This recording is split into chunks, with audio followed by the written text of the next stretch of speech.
Welcome back to the channel. Thank you so much for checking out this video. Hope you're having a fantastic day. Shout out to the 19 Cousins folks. We have someone that we need to talk about here with some of these comments that have been made. The comments in general, the idea behind them, maybe nothing new to all of you, but I think it's really important to discuss this because of because of the bigger picture, and also the fact that we're not talking about someone who's started a podcast, with I was going to say with 7 followers, but I don't even want to be mean. Everyone starts somewhere. My point being, this is not one of those people. This is not me. This woman, Renee Montgomery, is a former player and the owner, co-owner. I believe there are 3 owners, and vice president, owner and vice president of the Atlanta Dream. She is an owner in the WNBA. And I cannot stress that enough because that says a lot. Again, says a lot about the WNBA. I've talked about this on other videos in terms of how they don't like the eyes that are on the league now because people are seeing how the league has been run. They're seeing how the people in the league behave, and it has been a turnoff. It has been very unlikable. We've seen that with Asia Wilson in the beginning and her and her coach and some of the things that have been said in some of the press conferences, and Asia talking about how Caitlin's popular because of she doesn't tan well, and on, and then Cheryl Swoops and just you know the drill. And so for an owner of the WNBA to say the things that we're about to listen to is incredibly irresponsible. Incredibly irresponsible. And I would hope that the WNBA would take action because I cannot believe that they would be okay with an owner in the league saying these things that we're about to hear. So let's dig into this a little bit. Group cannot be a representation of what the WNBA would want in their league. This is our league. This was built, I feel like as a women's basketball historian myself, I've been watching since I was 5. I was here before the league started, as a lot of the fans on social media feel the same. So that right there tells you a lot. It goes back to what I said about they don't want these eyes on the league. See, unfortunately, the NBA, while maybe in the beginning, what they did and their motivations to help the WNBA get started was good, but leaving it open-ended to we will cover your losses forever was really, really bad because you get this attitude, this sense of entitlement.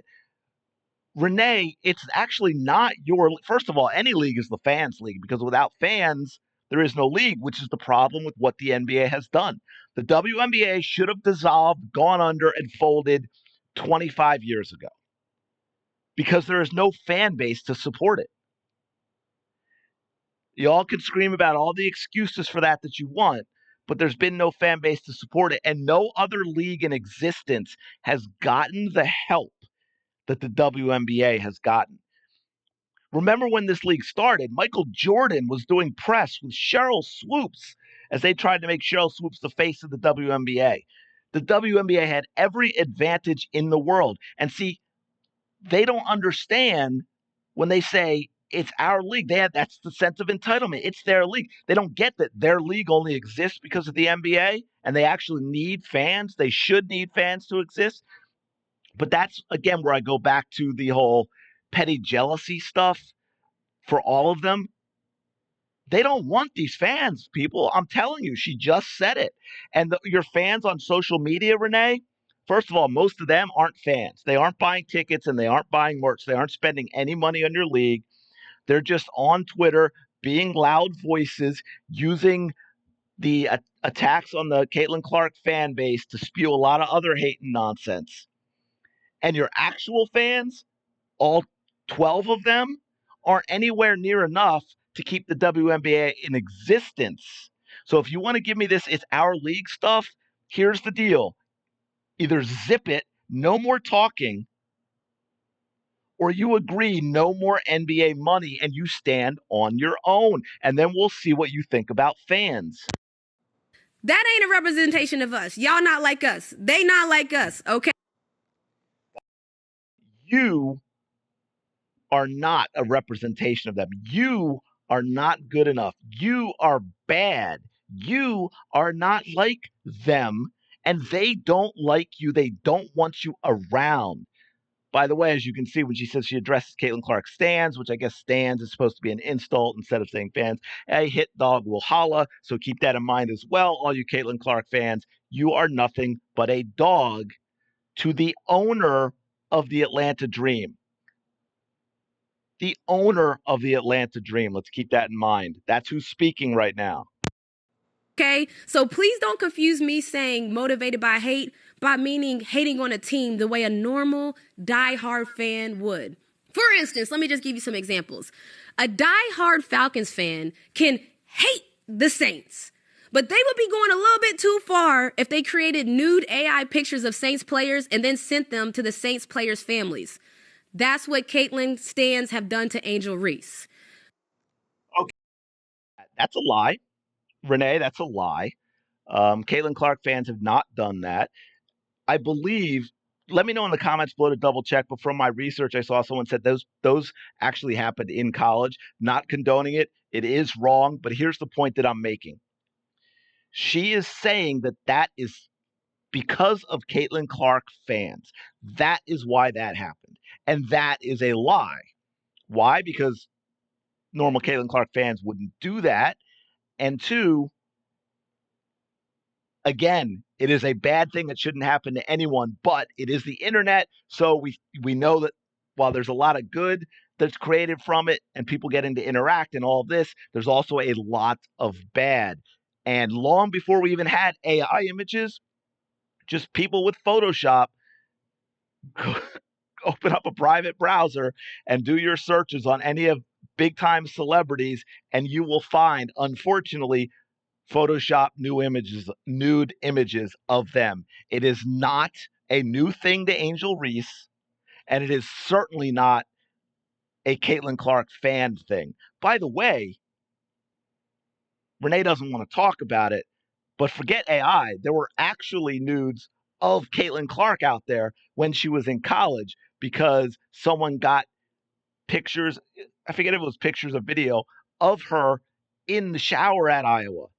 And I believe, if I'm not mistaken, there was a great job done in terms of getting that stuff off the internet, thankfully. But there's a case where it was far worse than what Renee is saying right here in this instance. So, again, she's going to take things that happen in general and she's putting it all on Caitlin Clark fans because she wants to push a narrative. She wants to push an agenda. She does not like the new fans. As she made clear, you are not like her, and it is not your league. A diehard Tennessee Vols fan could have hated our UConn Huskies, but they would have been going way too far if they sent death threats to the UConn players. And Let me let her. And she blames this on Caitlin Clark fans specifically again. that's what they've done. That's what Caitlin stans have done. There you go. Because look, 100. If it happened, it's 100% wrong. If it did happen, I would hope that there's a police report because any death threat should be taken seriously. If Angel Reese got one, it should have been a police report should have been filed. It should have been followed up on. They should have found out who did it, and they should be questioned. And if it is a legitimate threat, consequences. Period. So do not give me this stuff and come in here about me saying any of this is okay, regardless of the player. It is not. That being said, I bet more celebrities, whether it's musicians, actors, actresses, athletes, get in this day and age of the internet, get so-called death threats than don't. And it has nothing to do, again, nothing to do with Caitlin Clark fans, but as you heard Renee specifically, it is a Caitlin Clark issue, fan issue to her. It's never ever happened before. But now that there are Caitlin Clark fans out there, watch out, folks, because they are all the trouble that exists in the world, according to Renee.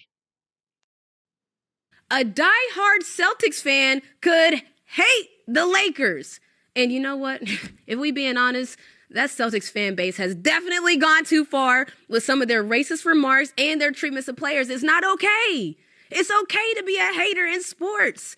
Like, hating in sports is a part of the game. Like, I like when our fans are so engaged and so passionate that they just don't like the other team. But Curiosity. First of all, no one says those things are okay. That's why it's again, it's part of the playbook. It's always there's no place for this is and this ism and this phobe in X. Insert whatever here in sports, in mm, entertainment, and whatever it is. Well, no one thinks that. So you're just trying to make it seem like you're the only one saying that, and anyone who's not constantly saying it must support it, which is ridiculous, of course. Absolutely ridiculous. Ay, ay, ay.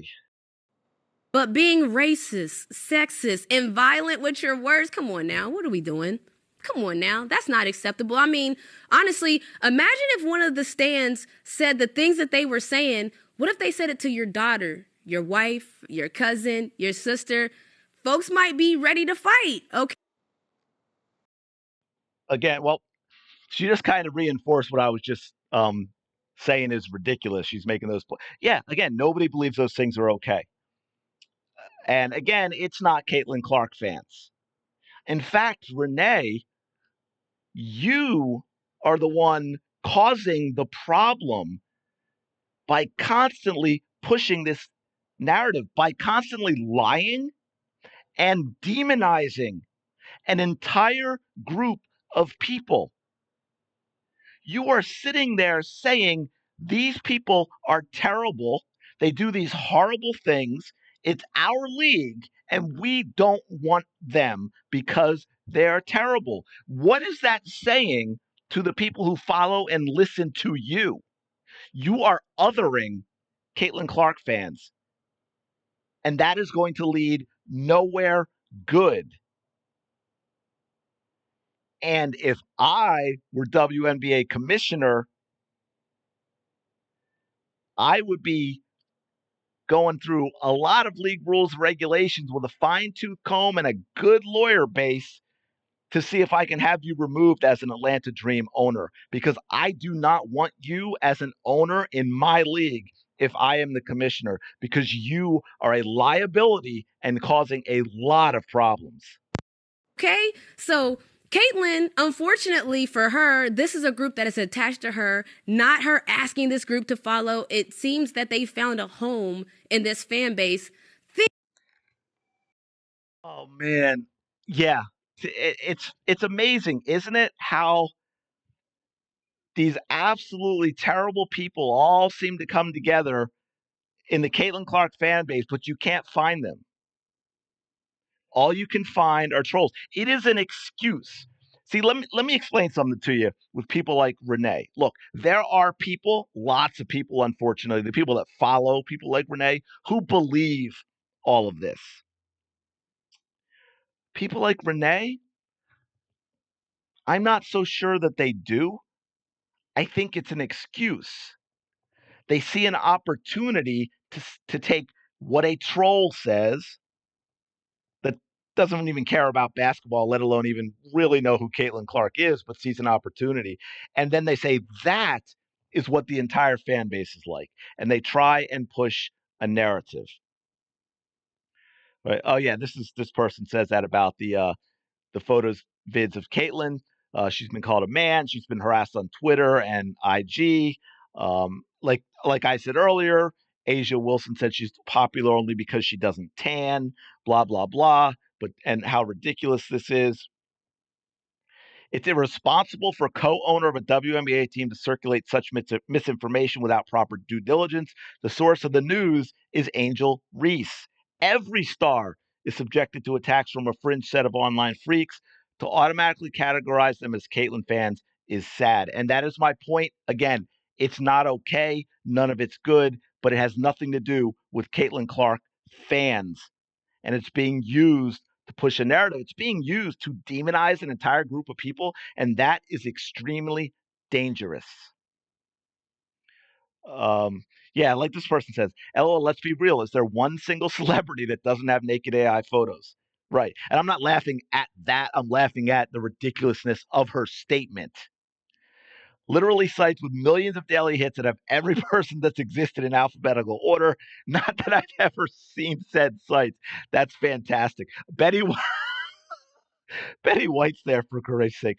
Betty White, oh my gosh, fantastic, fantastic comedic actress. Betty was a national treasure.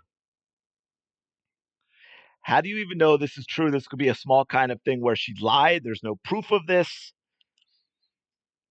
And no offense, but blaming it on the Caitlin Clark fan is pretty crappy. I hope she gets sued for slander. Yeah, I mean, the WNBA should take a look into this. You do not want someone like this owning a franchise and being a representative of the league. She's a VP of the Atlanta Dream and throwing around baseless accusations against fans of the Indiana Fever. She should be barred from any association with the league. That's why every time ignorant people with platforms come out and act like they know it all, generalize and blame everything on CC stands like we don't know their agenda. They want a piece of that pie too and get their names out there. And then there, I think, let me see. Yeah, well, I'm going to scroll back up, and I definitely want to show you that. But let's see what we've got. The response that Renee is going to give at her next opportunity is going to be, oh, well, this was just an example. Of course, there is toxicity everywhere. CC shouldn't be victimized either. Like I said, I call BS, blah, blah, blah, blah. That's nonsense and a lie. This is incredibly irresponsible rhetoric coming from a team owner. Yes. Comparing the CC fan base to dogs in the Twitter caption, saying, y'all not like us. They not like us. It's so simple, yet people don't seem to understand, or they choose not to understand. Actual CC fans are here for basketball. The fans y'all try to put on her are trolls who are here to do just that, troll. They don't care about basketball at all, so those aren't her fans. They are internet trolls. They don't have money for tickets, merch, nothing. Y'all know trolls, not real fans, have trolled athletes for a long time prior to Caitlin Clark. Do you know what happens every time a football player does something to cause his team to lose a game? And let me show you Saquon Barkley's comment section right now based on last night. And as you all know, I am one of those fans, although not on this. I'm not blaming Saquon. I'm blaming the absolute horrific coaching that cost them the game right in the beginning when they went for it on 4th and 4 when they had a chip shot field goal to take a 3-0 lead. They went for it and didn't get it. And then if they had made that, they win the game, but instead they lose it. Like someone says here on Saquon's IG, turn your comments off. They coming. This person says, you cost us the game. I speak for all Eagles fans when I say we don't want you anymore. Go back to the Giants. You don't speak for all Eagles fans because I want Saquon here. But again, learn to catch an effing ball while being wide open.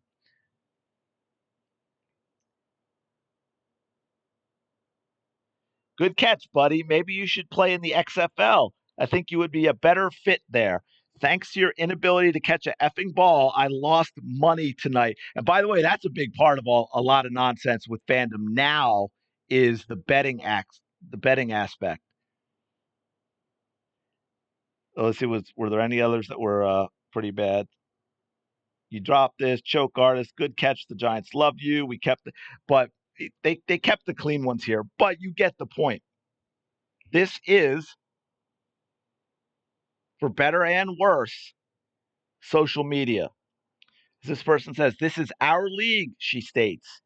Well, move over because this is everyone's league. The hyperbole is so profound, it just seems like a turf war, and the older fan base has a problem with the 2024 edition. They always play the victim 100%. They don't want eyes because the eyes are seeing what they've done. The sunlight is disinfecting a terrible league, and they don't like it. They don't want to have to change.